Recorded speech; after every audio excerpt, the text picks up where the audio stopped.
Work out regular చేయండి, ప్రతిరోజు work out చేయండి అండి. ఏదో ఒకటి వాకింగ్, స్విమ్మింగ్, జాగింగ్, సైక్లింగ్ ఏది మీకు వీలైతే అది చేసుకోవచ్చు. అలాగే నిద్ర ప్రాపర్గా ఉండాలి.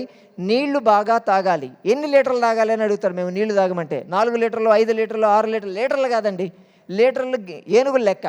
జూలో ఉన్నప్పుడు ఆ నల్ల ఎరుకు ఎన్ని పంపించాను, 15 లీటర్లు పెట్టించాను, దీనికి ఎన్ని లీటర్లు, 20 లీటర్లు పెట్టించాను అని చెప్తుంటారు. అవసరం లేదు. మనుషులకైతే గ్లాసులు లెక్క. మీరు ఒక గంటకి ఒక్కసారి నీళ్ళు తాగమంటాం మేము.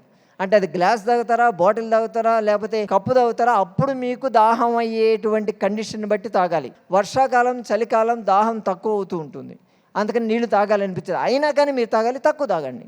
ఎండాకాలం వచ్చేసరికి బాగా ఎక్కువ దాహం వేస్తూ ఉంటుంది, అప్పుడు కావాలంటే బాటిల్ తాగండి, నష్టం లేదు దానివల్ల. అంతేగాని నేను 4 లీటర్లు తాగాలి, 5 లీటర్లు తాగాలని ఇలా పెట్టుకుంటే అనవసరంగా మీ కిడ్నీస్ మీద కూడా బర్డన్ పెరుగుతుంది. అన్నెసరీగా తాగొద్దు. ఎంత అవసరమో అంత తాగాలి. కాబట్టి ప్రాపర్గా వాటర్ తాగడం అనేది కూడా చాలా ఇంపార్టెంట్.